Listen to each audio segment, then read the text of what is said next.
Hello Bladesmiths, today is going to be the next part in our little mini series of rebuilding my Hell's Forge right here.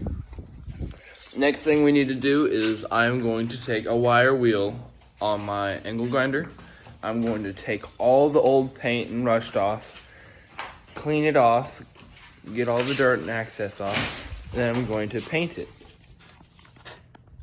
And I might show you guys little clips of the process, but I really don't want to record the whole thing, so that's what we're gonna do, and I will see you guys in a second.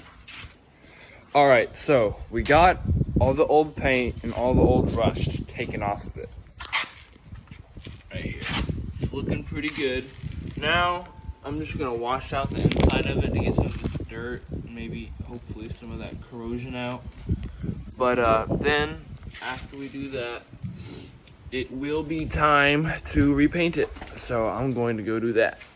All right, now here's what it looks like after the paint. What I did was I sprayed it down all the way around once, let it set, stick, and dry, and then I coated it one more time. The spray paint I used is just some of this flame-proof high temperature header paint. Worked pretty well. Wasn't that expensive, it's only like 16 bucks I think. And coated the inside. You don't have to do the inside, but I had enough, so I just wanted to. But yeah, it looks pretty clean.